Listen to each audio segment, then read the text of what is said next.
Pois dele, e por ele, e para ele são todas as coisas. A ele seja a glória para sempre. Amém. Romanos 11, 36. Meu texto consiste quase inteiramente de monossílabos, mas contém a mais sublime das sublimidades. Um peso tão tremendo de significado está concentrado aqui que a eloquência de um arcanjo falharia em transmitir seu ensinamento em toda a sua glória a qualquer mente finita, mesmo que os serafins fossem seus ouvintes. Afirmo que não há homem vivo que possa pregar do meu texto um sermão digno dele, digno do texto. Não. Que entre todos os oradores sagrados e os eloquentes pleiteadores de Deus, nunca viveu e nunca viverá um homem capaz de atingir o ápice do grande argumento contido nestas poucas e simples palavras. Desespero-me totalmente com o sucesso e, portanto, não farei uma tentativa de descobrir a glória infinita desta frase, destes versos. Somente nosso grande Deus pode expor este versículo, pois somente Ele conhece a si mesmo, e somente Ele pode dignamente expor suas próprias perfeições. No entanto, estou confortado por esta reflexão, que talvez, em resposta às nossas orações, o próprio Deus possa pregar a partir deste texto hoje em nossos corações. Se não pelas palavras do orador, mas por aquela voz mansa e delicada, a qual o ouvido do crente está tão acostumado. Se assim Ele condescender em nos favorecer, nossos corações serão elevados em seus caminhos. Há duas coisas diante de nós, uma digna de nossa observação e a segunda de nossa imitação. Você tem no texto, em primeiro lugar, doutrina e depois devoção. A doutrina é alta doutrina. Dele e por meio dele e para ele são todas as coisas. A devoção é uma devoção sublime, a quem seja a glória para sempre. Amém. É estabelecido pelo apóstolo Paulo como um princípio geral que todas as coisas vêm de Deus. Elas são dele como sua fonte. Elas são por meio dele como seus meios. Elas são para ele mesmo como seu fim. Elas são dele no plano, por meio dele na operação e para ele na glória que produzem. Tomando esse princípio geral, você descobrirá que ele se aplica a todas as coisas e cabe a nós marcar aquelas em que é mais manifestamente o caso. Que o Senhor, por seu Espírito Santo, abra seus tesouros para nós neste momento, para que possamos ser enriquecidos em conhecimento e entendimento espiritual. Medite, queridos, sobre toda a gama de obras de Deus na criação e providência. Houve um período em que Deus habitava sozinho e as criaturas não existiam. Naquele tempo, se é que nós podemos chamar de tempo, antes de todos os tempos, quando não havia dia, senão o ancião dos dias, quando a matéria e a mente criada eram igualmente não nascidas, e mesmo o espaço não existia, Deus, o grande eu sou, era tão perfeito, glorioso e bendito como Ele é agora. Não havia sol e ainda assim Jeová habitava em luz inacessível e inexprimível. Não havia terra, mas seu trono permaneceu firme e firmado. Não havia céus, mas sua glória era ilimitada. Deus habitou a eternidade na infinita majestade e felicidade de sua grandeza autossuficiente. Se o Senhor, assim permanecendo em terrível solidão entre aspas, deve escolher criar qualquer coisa, o primeiro pensamento e ideia devem vir dele mesmo, pois não havia outro para pensar ou sugerir nada. Todas as coisas devem ser dele em design. Com quem ele poderia se aconselhar? Quem o instruiria? Não existia outro para entrar na câmara do conselho, mesmo que tal assistência pudesse ser suposta para com o Altíssimo. Só havia a Trindade.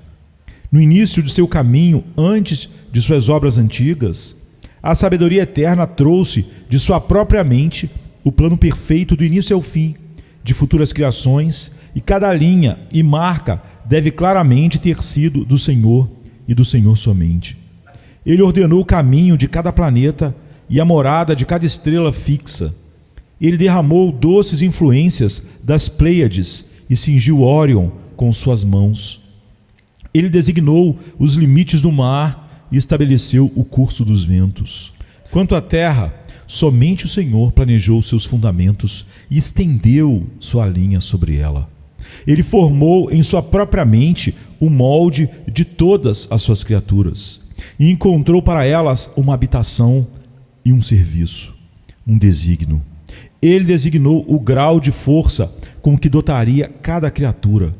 Estabeleceu seus meses de vida, sua hora de morte, sua vinda e sua partida. A sabedoria divina mapeou esta terra, seus rios caudalosos e mares espumantes, as montanhas imponentes e os vales risonhos. O arquiteto divino fixou as portas da manhã e as portas da sombra da morte. Nada poderia ter sido sugerido por qualquer outro, pois não havia outro a sugerir nada. Estava em seu poder fazer um universo muito diferente deste, se assim o agradasse. E o que ele fez, o fez apenas porque, em sua sabedoria e prudência, ele achou adequado fazê-lo. Não pode haver nenhuma razão pela qual ele não deveria ter criado um mundo do qual o pecado deveria ter sido excluído para sempre. E que ele decretou que o pecado entrasse em sua criação deve ser novamente atribuído à sua própria soberania infinita. Se ele não soubesse que seria o mestre sobre o pecado e do mal resultaria mais glória para si mesmo na manifestação da cruz de Jesus Cristo, certamente ele não decretaria este universo. Ele não permitiria que o pecado entrasse no mundo. Mas ao esboçar toda a história do universo, do início ao fim, do universo do qual ele estava prestes a criar, ele decretou que até mesmo aquela mancha negra contaminasse sua obra, porque ele sabia de antemão, pelo seu decreto, que canções de triunfo eterno subiriam a si mesmo quando, em correntes de seu próprio sangue, a divindade encarnada lavasse a mancha. Não se pode duvidar de que qualquer que seja todo o drama da história na criação e na providência, há um sentido elevado e misterioso em que tudo é de Deus. O pecado não é de Deus, mas o decreto temporário da sua existência fez parte do esquema conhecido de antemão.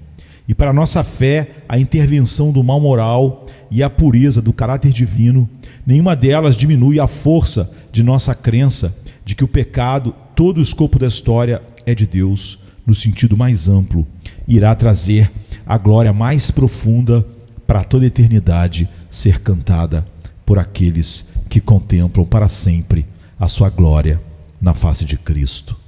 Quando o plano foi estabelecido e o Todo-Poderoso ordenou o seu propósito, isso não foi suficiente. Mero arranjo não criaria. Através dele, bem como dele, todas as coisas devem ser. Não haveria matéria-prima pronta para a mão do Criador. Ele deve criar o universo do nada. Ele não pede ajuda. Ele não precisa disso e, além disso, não há ninguém para ajudá-lo. Não há matéria áspera que ele possa moldar entre suas palmas das mãos e lançar como estrelas. Ele não precisava de uma mina de matéria não extraída que pudesse derreter e purificar na fornalha do seu poder, e então martelar na bigorna da sua habilidade. Não havia nada para começar naquele dia da obra de Jeová, naquele dia eterno. Desde o ventre da onipotência, todas as coisas devem nascer. Ele fala e os céus saltam à existência. Ele fala novamente e mundos são gerados com todas as variadas formas de vida tão repletas de sabedoria divina e habilidade incomparável. Haja luz e houve luz. Não foi a única vez em que Deus falou, pois tudo que existe nos céus e na terra vieram da sua palavra, do seu falar. Pois ele havia falado antes, e esta terra ondulante e seus céus azuis haviam desabrochado do nada. Por meio dele eram todas as coisas, desde o alto arcanjo que canta seus louvores em notas celestiais, até o grilo cantando no meio da mata. O mesmo dedo pinta o arco-íris e a asa da borboleta. Aquele que tinge as vestes da noite com todas as cores do céu, cobriu de ouro a taça do rei e acendeu a lâmpada do vagalume. Da montanha pesada, perfurando as nuvens, até aquele minúsculo grão de poeira na eira do verão, todas as coisas são por meio dele. Deixe apenas Deus retirar as emanações do seu poder divino e tudo se derreterá como a espuma do mar se derrete na onda que o carrega e volta para ser apenas o nada. Nada poderia resistir um instante se o fundamento divino fosse removido.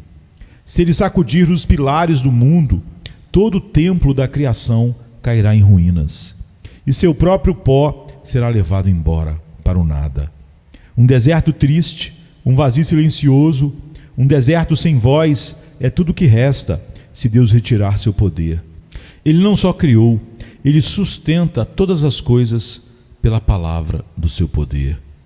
Que a natureza é como é através do poder do Deus presente. Se o sol nasce todas as manhãs e a lua caminha em seu brilho à noite, é por meio dele.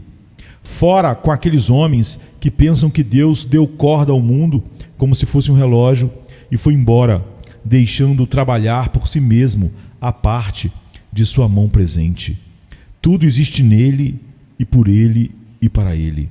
Deus está presente em todos os lugares, não apenas presente quando estremecemos porque seu trovão sacode a terra sólida e incendeia os céus com relâmpagos, mas tanto quanto nas calmas vésperas de verão, quando o ar tão suavemente sopra, as flores e os mosquitos dançam para cima e para baixo nos últimos raios do sol. Os homens tentam esquecer a presença divina, chamando sua energia e poder por nomes estranhos.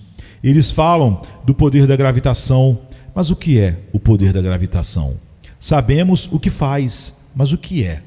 A gravidade é o próprio poder de Deus. Eles não falam de misteriosas leis da eletricidade e não sei o que. Conhecemos as leis e deixamos que usem os nomes que têm, mas as leis não podem funcionar sem poder. Qual é a força da natureza? É uma emanação constante da grande fonte de poder e constante emanação do próprio Deus. A perpétua saída de raios de luz daquele que é o grande Pai das luzes, em quem não há variação nem sombra. Pise suavemente, seja reverente, pois Deus está aqui, ó mortal, tão verdadeiramente quanto Ele está no céu. Onde quer que você esteja e o que quer que você olhe, você está na oficina de Deus, onde todas as rodas são giradas por suas mãos.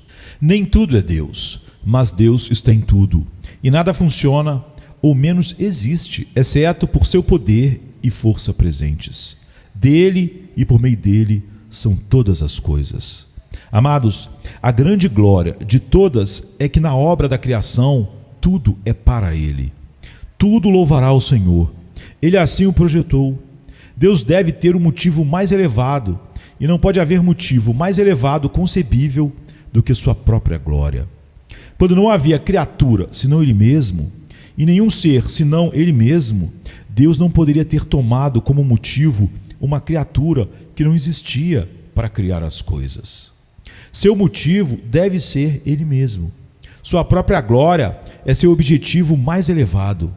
O bem de suas criaturas Ele considera cuidadosamente, mas mesmo o bem de suas criaturas é apenas o meio para o fim principal, a promoção de sua glória. Todas as coisas, então, são para o seu prazer e para a sua glória elas trabalham diariamente. Diga-me que o mundo está manchado pelo pecado, e eu lamento. Diga-me que o lodo da serpente está sobre tudo o que é belo aqui, e eu sofro por isso. Mas ainda tudo falará da glória de Deus e dará glória ao seu nome e ao seu nome somente. A Ele são todas as coisas. E chegará o dia quando, com os olhos espiritualmente iluminados, você e eu veremos que mesmo a introdução da queda e da maldição, afinal, não estragou o esplendor da majestade do Altíssimo, o revelou mais ainda. A ele serão todas as coisas. Seus inimigos curvarão seus pescoços de má vontade, abjetamente, enquanto seu povo, redimido da morte e do inferno, o exaltará alegremente. Os novos céus e a nova terra ressoarão com seu louvor, e nós, que nos assentarmos para ler o registro de suas maravilhas criadoras, diremos de todos eles: no seu templo todos falam da sua glória, e até agora para ele têm sido todas as coisas. Coragem então, amado. Quando você pensa que as coisas vão contra a causa de Deus, jogue-se de volta sobre isso como um sofá macio. Quando o inimigo assobia em seus ouvidos esta nota: Deus é vencido, seus planos são arruinados, seu evangelho é empurrado para trás, a honra do seu filho está manchada, diga ao nosso inimigo: não, não é assim. A ele são todas as coisas. As derrotas, entre aspas, de Deus são vitórias. A fraqueza de Deus é mais forte do que o homem, e até a loucura do Altíssimo é mais sábia do que a sabedoria do homem. E no final veremos mais claramente que é assim, como temos visto na cruz. Aleluia. Veremos, queridos amigos, um dia na clara luz do céu, que cada página da história humana, por mais manchada pelo pecado humano, tem algo da glória de Deus nela. E que as calamidades das nações, a queda das dinastias, as devastações da peste, pragas, fomes, guerras e terremotos, todos cumpriram o propósito eterno e glorificaram o Altíssimo. Desde a primeira oração humana até o último suspiro mortal, desde a primeira nota de louvor finito até o eterno aleluia, todas as coisas cooperaram para a glória de Deus e serviram aos seus propósitos. Todas as coisas são dele, e por meio dele, e para ele. Pois dele, e por ele, e para ele são todas as coisas. A ele seja a glória para sempre. Amém. Todas as coisas são dele, e por meio dele, e para ele. Este grande princípio é mais manifesto ainda na grande obra da graça divina. Aqui tudo é de Deus, e por meio de Deus, e para Deus. O grande plano de salvação não foi traçado por dedos humanos. Não há uma invenção de sacerdotes, nenhuma elaboração de teólogos.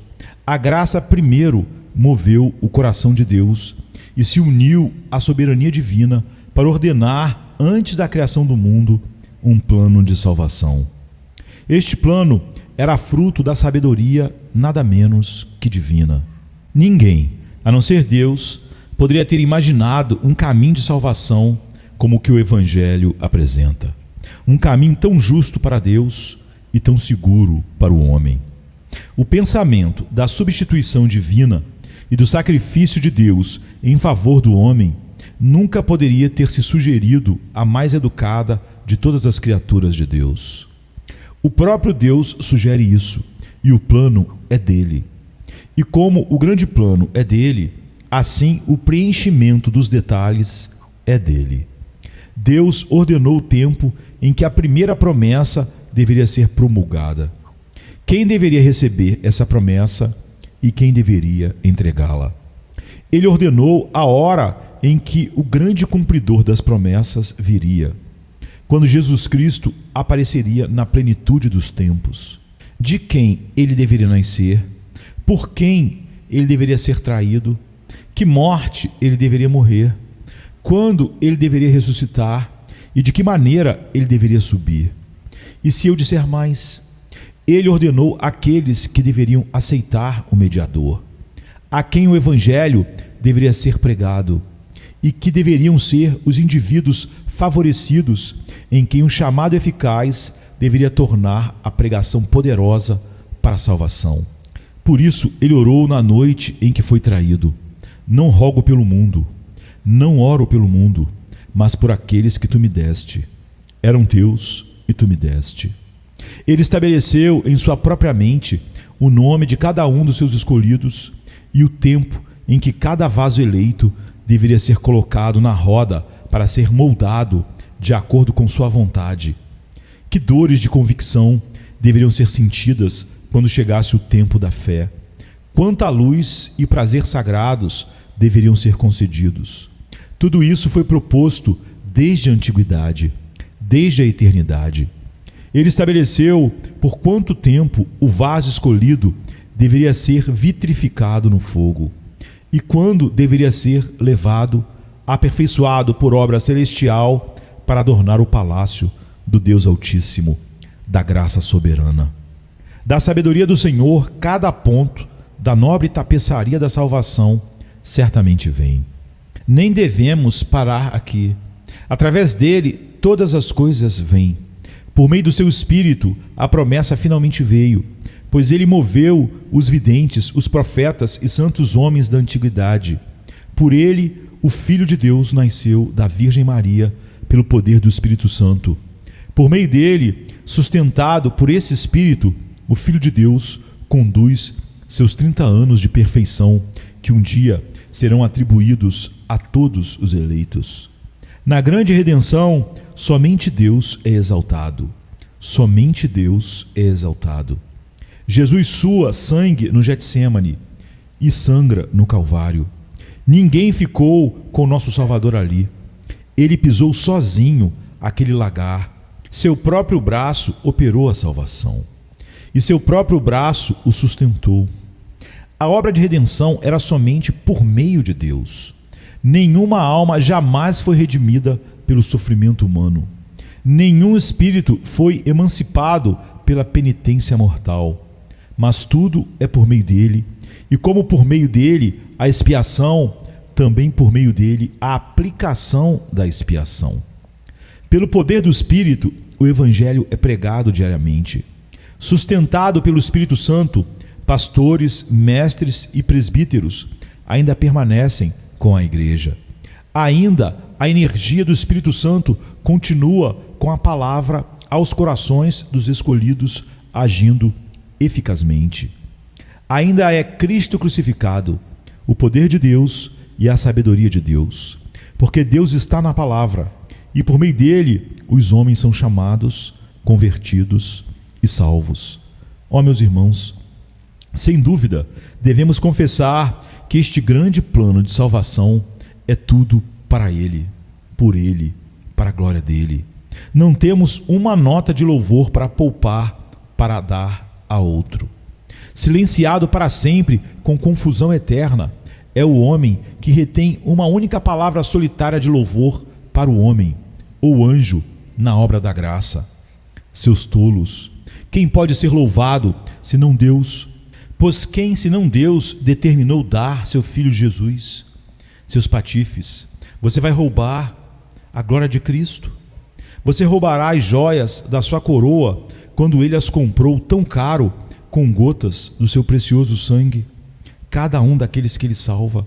Ó você que ama mais as trevas do que a luz, você glorificará a vontade do homem acima do poder do Espírito Santo e sacrificará sua própria dignidade e liberdade?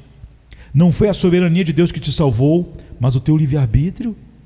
Deus lhe perdoe, mas quanto aos seus santos, eles sempre cantarão.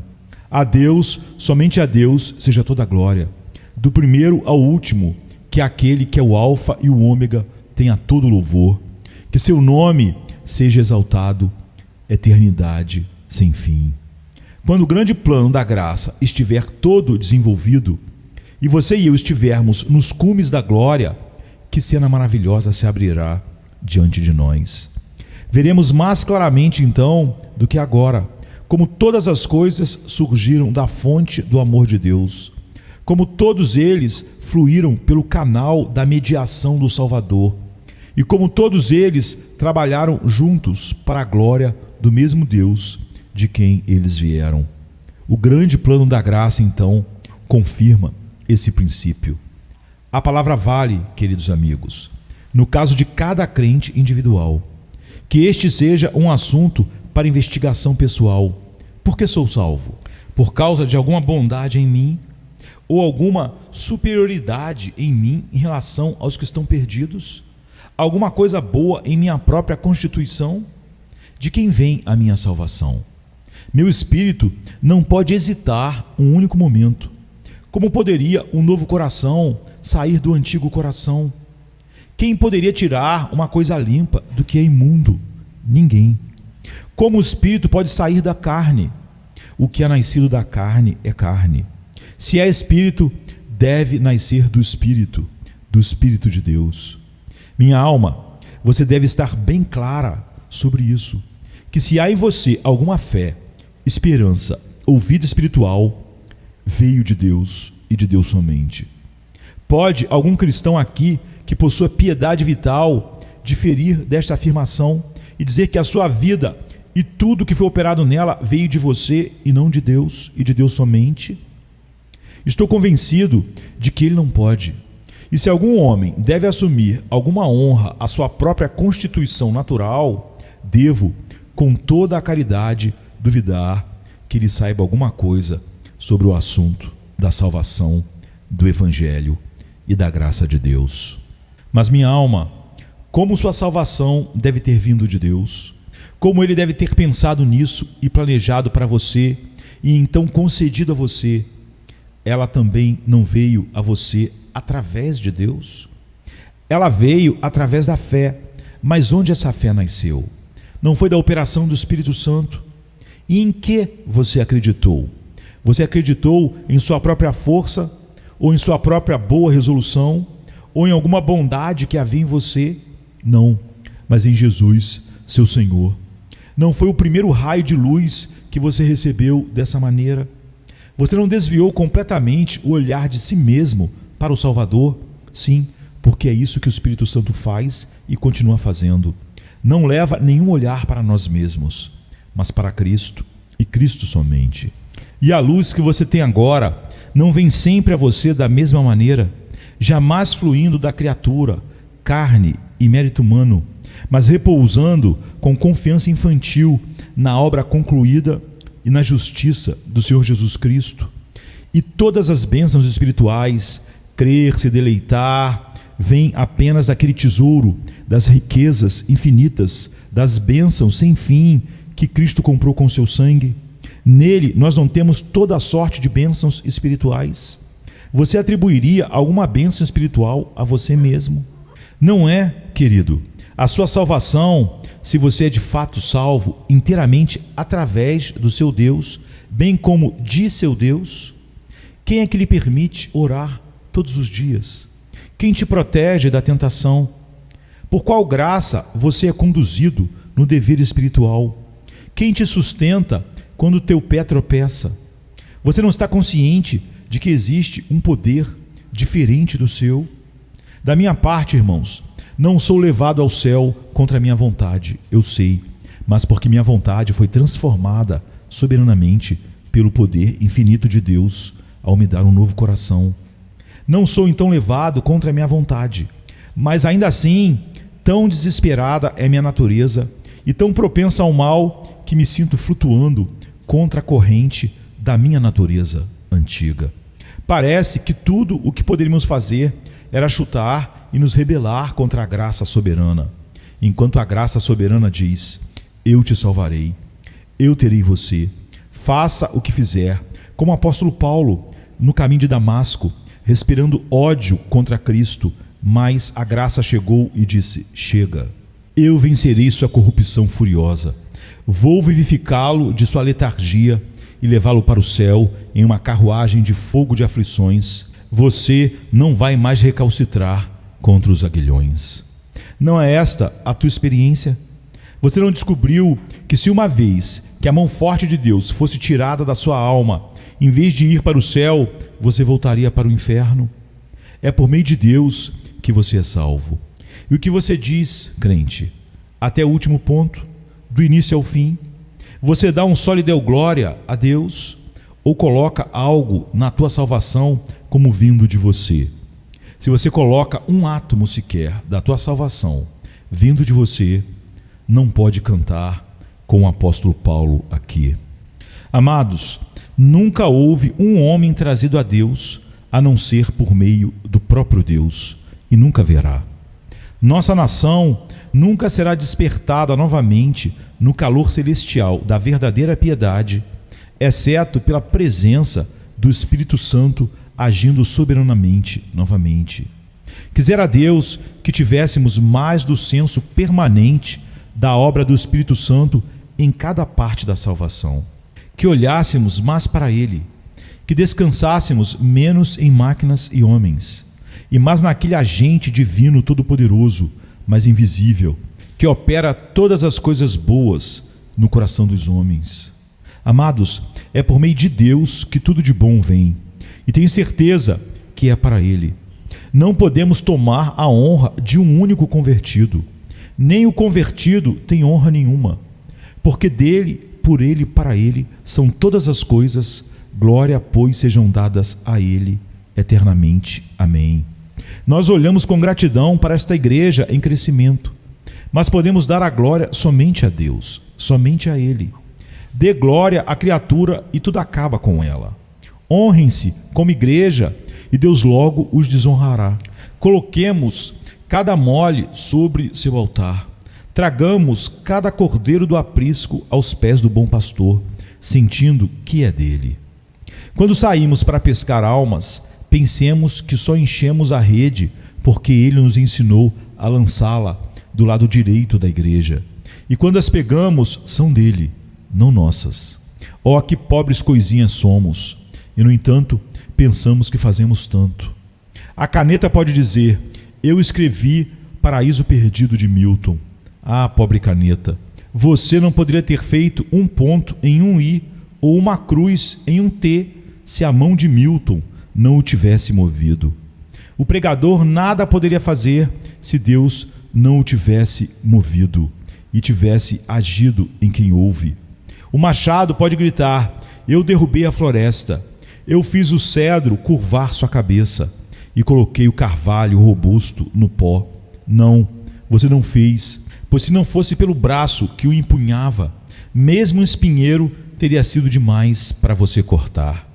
A espada dirá: ganhei a vitória, derramei o sangue dos poderosos, eu fiz com que o escudo fosse jogado fora? Não, foi o guerreiro que com sua coragem e poder te fez útil na batalha. Mas fora dele, você é menos que nada. Em tudo o que Deus faz por nós, continuemos a dar-lhe o louvor e a ele somente. Assim ele continuará a sua presença com nossos esforços. Caso contrário, ele tirará de nós seu sorriso, e assim seremos homens fracos, débeis e patéticos. Talvez eu tenha tentado demais para a sua paciência trazer à tona esse princípio muito simples, mas muito útil. E agora, antes de avançarmos, desejo aplicá-la com esta observação muito prática. Amado, se isso é verdade, que todas as coisas são por meio dele e para ele, você não acha que essas doutrinas são mais provavelmente corretas e mais dignas de serem mantidas com a nossa vida, que estão mais de acordo com essa verdade de que Deus é soberano, faz tudo por meio dele, para a glória dele?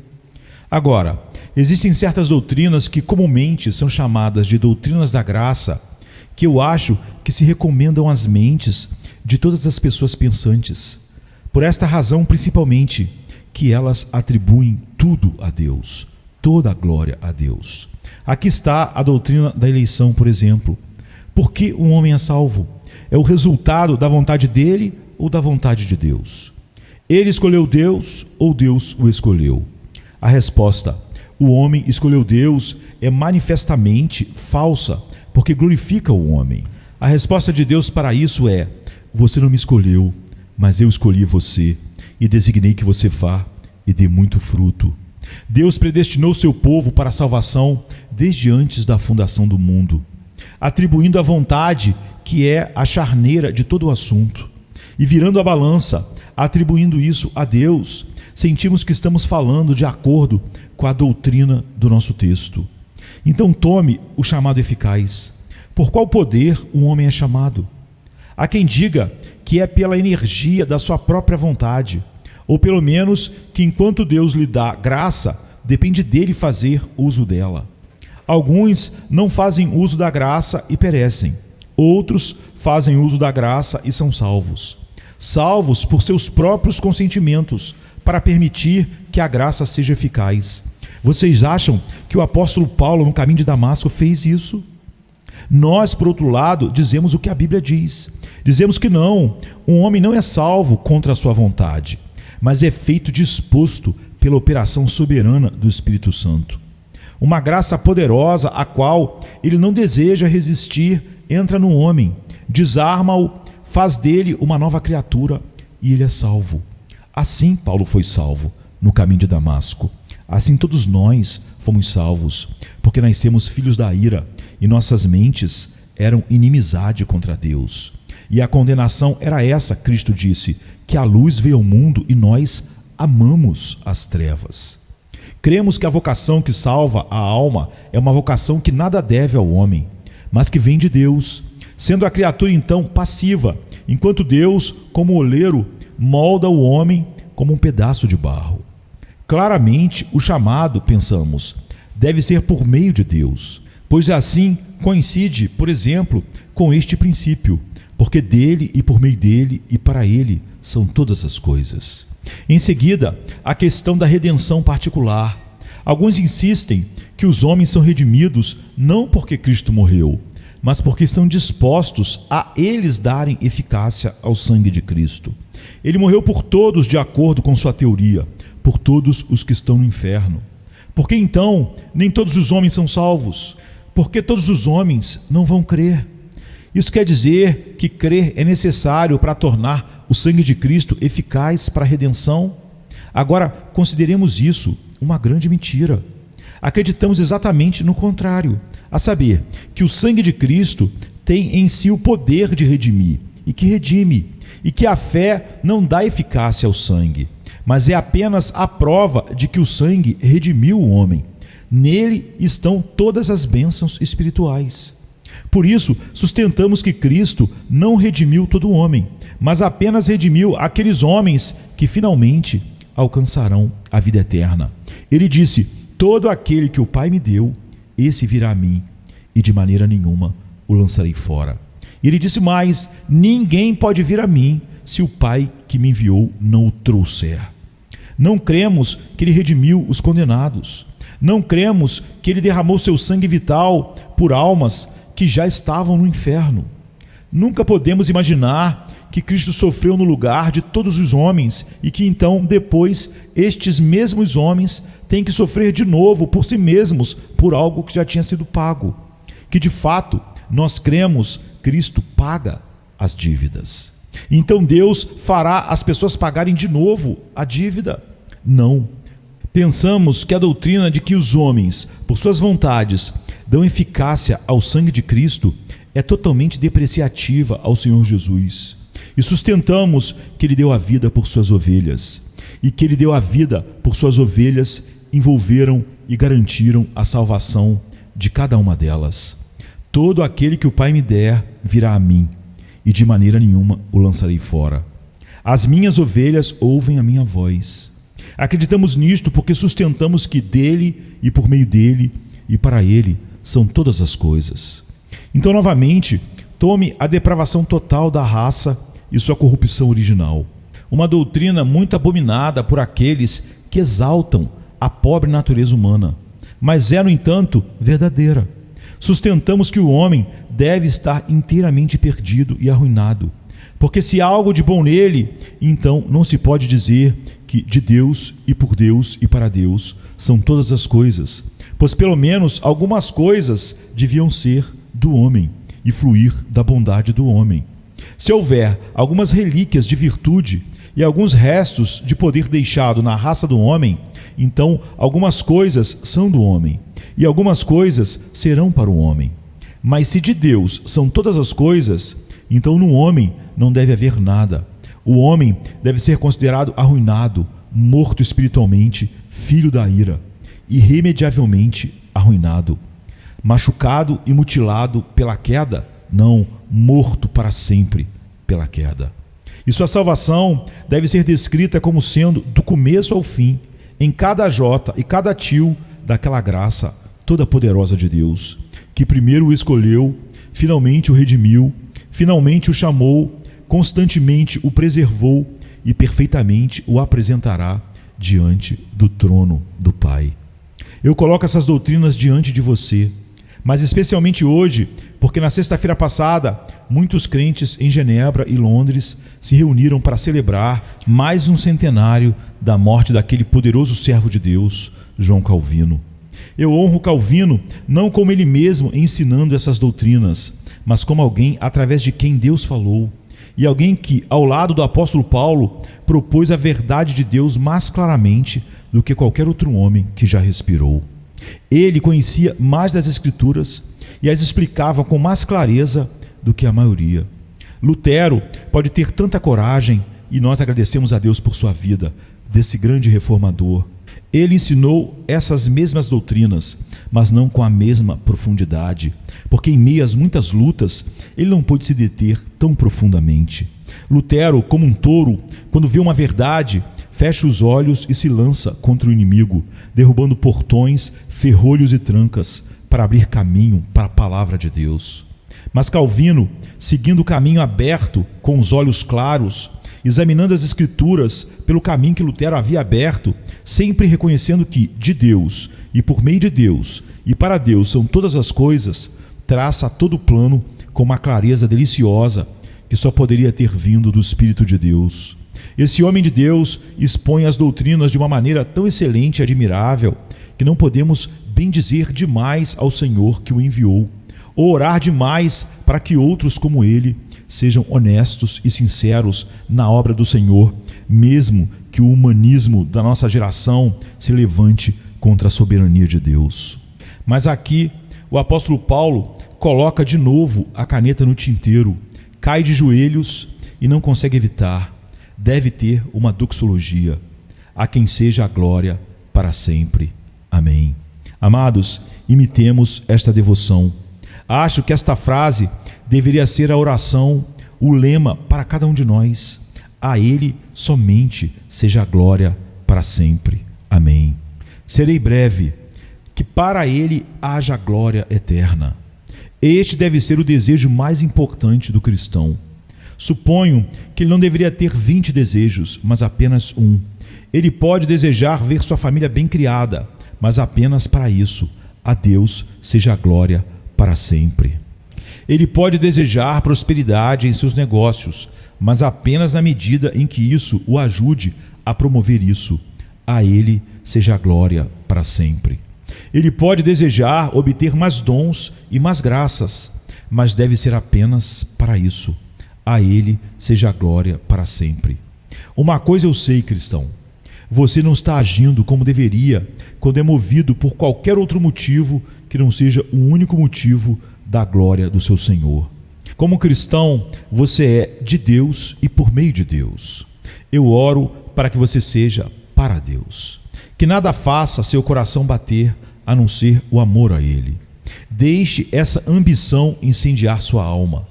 Seja este o fundamento de cada empreendimento em que você entrar, e este seja o motivo sustentador sempre que seu zelo esfriar. Apenas faça de Deus seu objetivo e nada mais. Confie nisso. Onde começa o eu, começa a tristeza. Mas se Deus é meu deleite supremo e único objetivo, como diz o hino, para mim é igual se o amor ordena minha vida ou minha morte, se designa facilidade ou dor. Para mim não haverá escolha quando meus olhos olharem apenas para a glória de Deus, se serei despedaçado por animais selvagens ou viverei em conforto, se estarei cheio de desânimo ou cheio de esperança. Se Deus for glorificado em meu corpo mortal, minha alma descansará contente. Novamente, que seja nosso desejo constante, a Ele seja a glória. Quando eu acordar de manhã, deixe minha alma saudar seu Deus com gratidão, como diz o hino. Acorde e levante-se, meu coração, e com os anjos faça a sua parte, que a noite inteira cantam incansavelmente altos louvores ao Rei Eterno. No meu trabalho, atrás do balcão ou na bolsa, deixe-me olhar para ver como posso glorificá-lo. Se estou andando nos campos, que meu desejo seja que as árvores batam palmas em seu louvor, que o sol em sua marcha brilhe a glória do Mestre, e as estrelas da noite reflitam seu louvor. É seu, irmãos, colocar uma língua na boca deste mundo e fazer as belezas silenciosas da criação louvarem seu Deus. Nunca fique em silêncio quando houver oportunidades, e você nunca deve ficar em silêncio por falta de oportunidades. A noite adormece louvando ao teu Deus. Ao fechar os olhos, deixe seu último pensamento ser: como é doce descansar no seio do Salvador. Nas aflições, louve-o. Fora do fogo, deixe sua música subir. No leito do doente, exaltai-o. Morrendo, deixe que ele tenha suas notas mais doces. Que seus gritos de vitória no combate com o último grande inimigo sejam todos para ele. E então, quando você romper a escravidão da mortalidade e entrar na liberdade dos espíritos imortais, então, em uma canção mais nobre e mais doce, você cantará em seu louvor. Seja este, então, seu pensamento constante. A ele seja a glória para sempre. Que este seja o seu pensamento sincero. Não fale da glória de Deus com palavras frias, nem pense nela com o coração frio, mas sinta: devo louvá-lo. Se não posso louvá-lo onde estou, romperei esses laços estreitos e chegarei onde puder. Às vezes, você sentirá que deseja ser desencarnado, que você possa louvá-lo como os espíritos imortais o fazem. Devo louvá-lo. Comprado por seu precioso sangue, chamado por seu espírito, não posso segurar minha língua. Minha alma, você pode ser muda ou morta? Devo louvá-lo. Afaste-se, ó carne, fora seus demônios, fora seus problemas. Devo cantar, pois se me recusasse a cantar, certamente as próprias pedras clamariam. Espero, queridos, enquanto assim fervorosos, seus louvores também sejam crescentes. Que haja um desejo crescente de louvar aquele de quem e por meio de quem são todas as coisas. Você o louvou em sua juventude? Não se contente com os louvores que você deu a ele então. Deus tem prosperado você nos negócios, dê a ele mais como ele lhe deu mais. Deus lhe deu experiência, louve-o por uma fé melhor do que você exerceu no início. Seu conhecimento cresce, então você pode cantar mais docemente. Você tem momentos mais felizes do que já teve. Você foi restaurado da doença e sua tristeza se transformou em paz e alegria. Então dê a ele mais música. Ponha mais brasas no seu incensário, mais incenso doce, mais da cana doce comprada com dinheiro.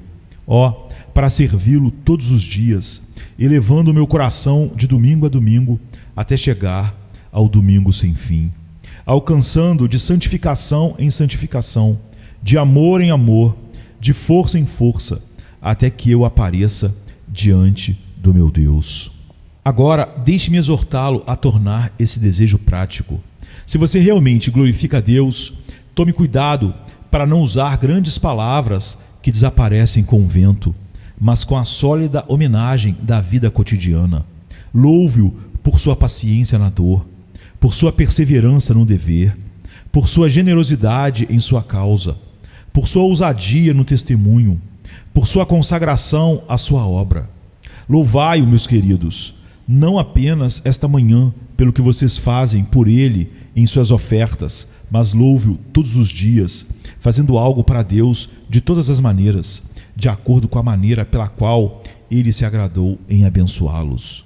Eu gostaria de ter falado dignamente sobre um assunto como este, mas uma dor de cabeça pesada e surda se abate sobre mim, e eu sinto que uma densa escuridão obscurece minhas palavras, das quais eu olho com saudade, mas não consigo me levantar.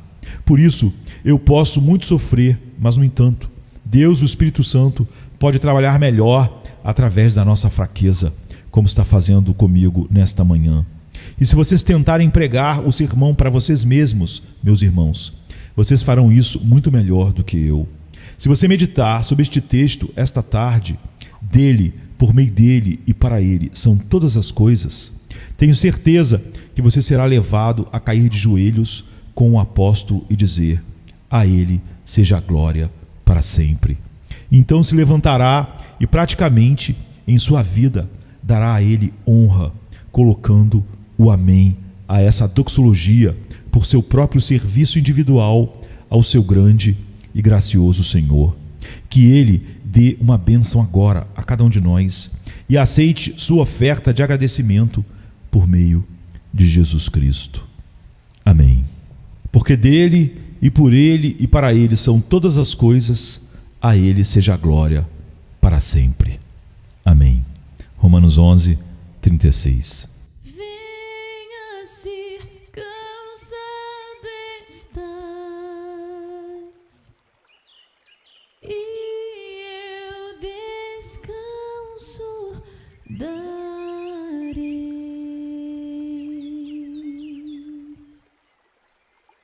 Tu descansarás.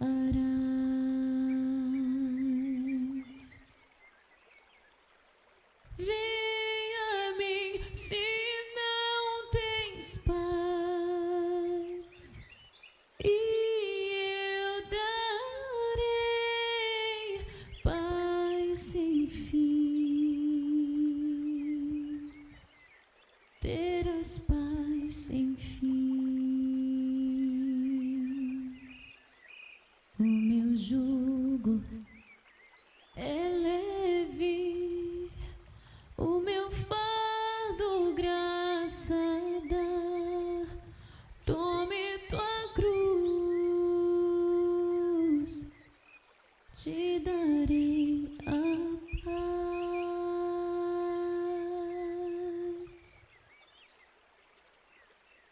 Venha o aflito e lhe darei paz, minha paz darei.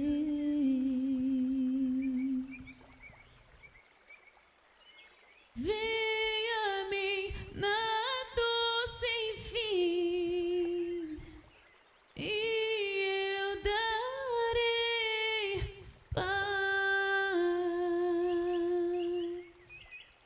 darei